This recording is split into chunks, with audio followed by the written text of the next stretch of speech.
Hello guys, good evening and welcome to my series on videos basically on eating healthy and making sure you are eating of the good of the land. So bear with me, my nose is a little bit blocked.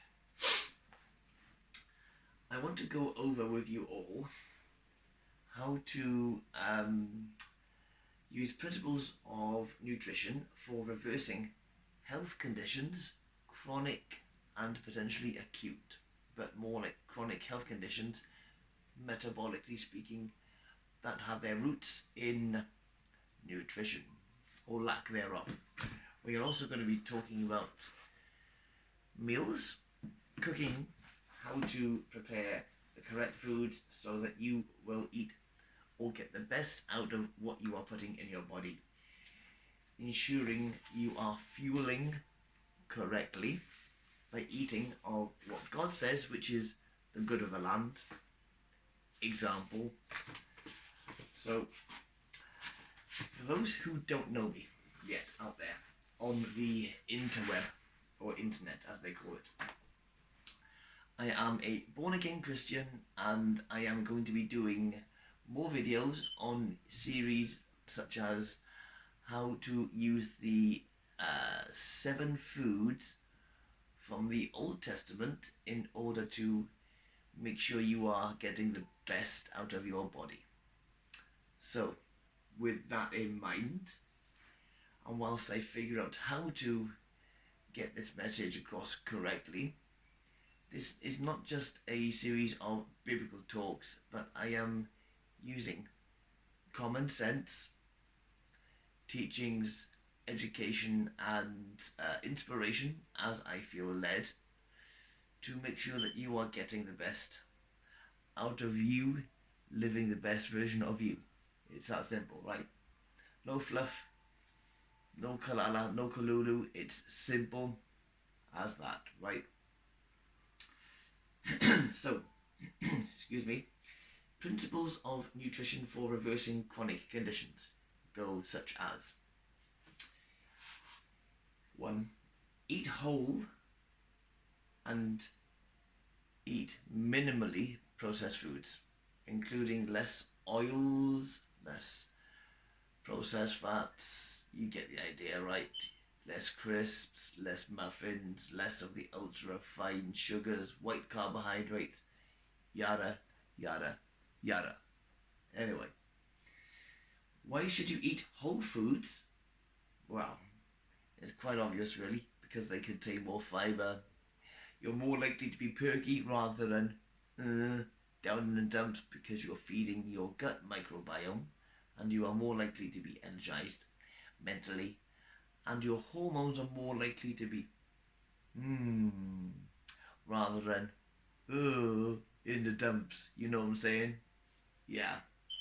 So, vitamins, minerals, antioxidants, and other elements also help to promote the gut microbiome by reducing inflammation and support healing.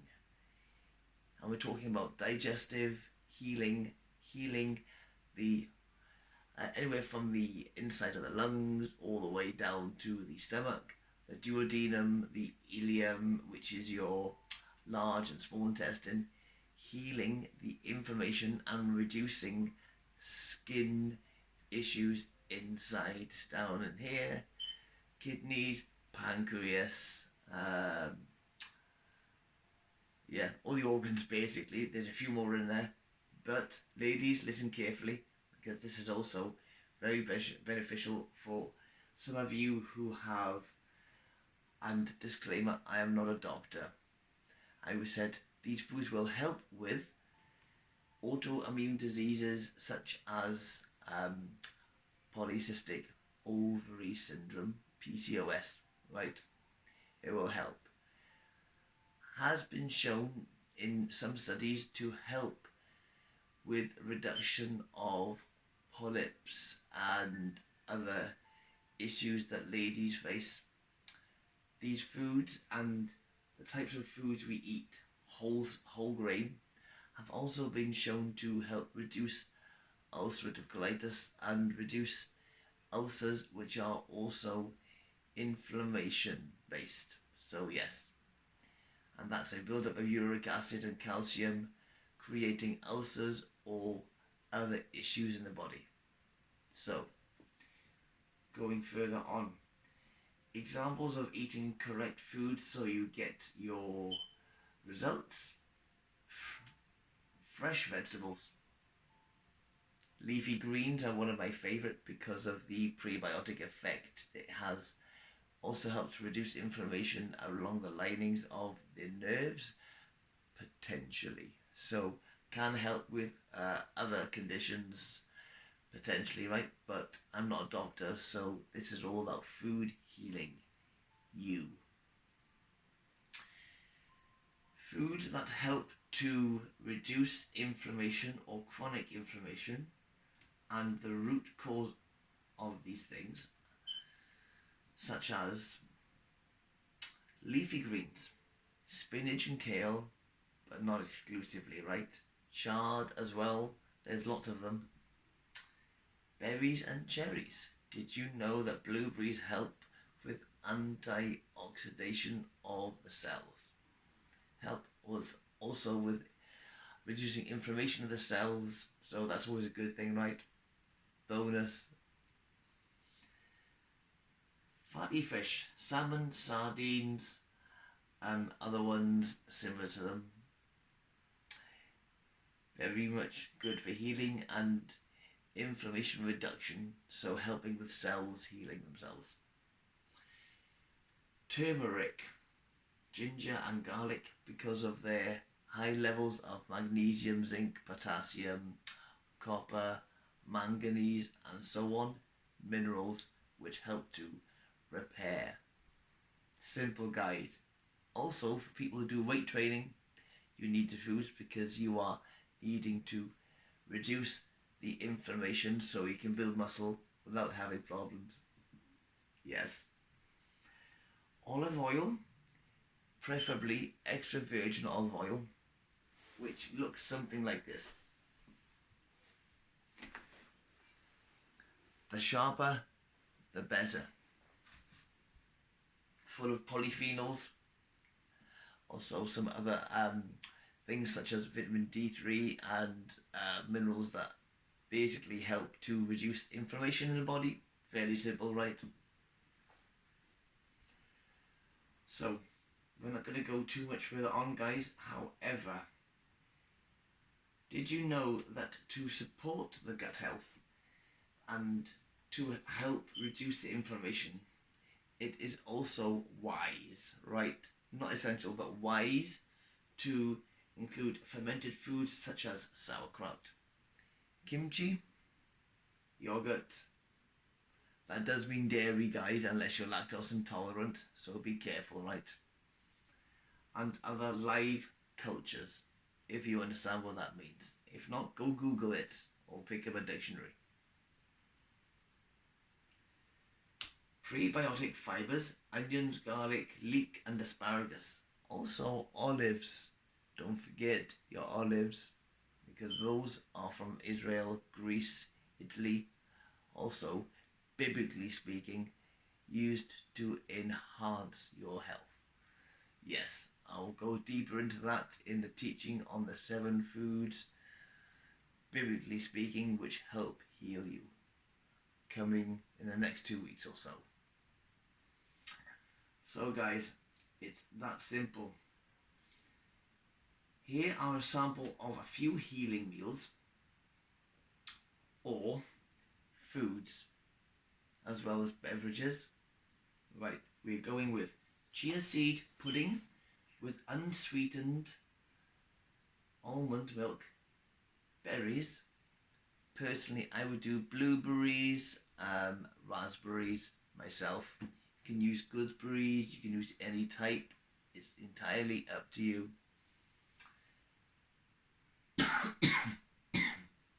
Excuse me. So that's breakfast, right? Breakfast, chia seeds, but you can have this any time of day. Chia seed pudding with unsweetened almond milk, berries, cinnamon, essential, anti-inflammatory.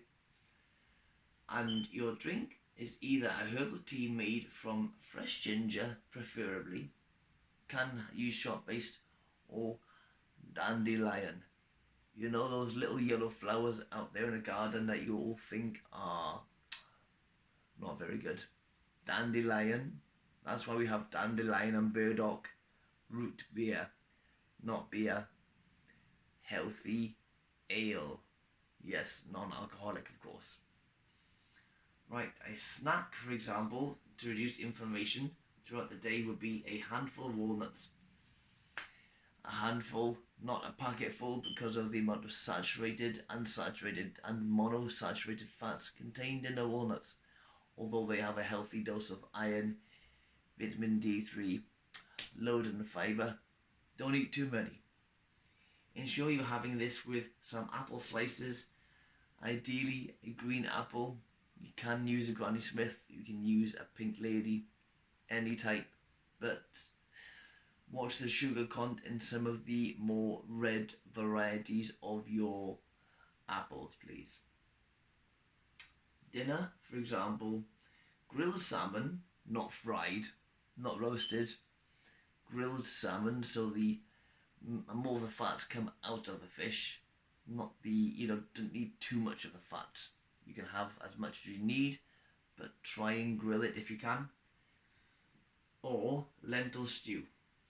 Steamed broccoli and cauliflower with garlic. Steamed, not fried, not roasted, not basted, not sauté. Steamed, yeah. Small baked potato, ideally sweet, because you are getting more vitamin D and a B vitamin complex, including niacin, thiamine, potentially riboflavin as well. So guys, it's that simple. Right. In my next video, I'm going to be talking about fruits, vegetables, and then looking at a few I will find for you a few meals to talk to you about, such as ideally vegetarian or vegetable based, such as corn on the cob or white nut roast. Right guys, thank you very much for bearing with me.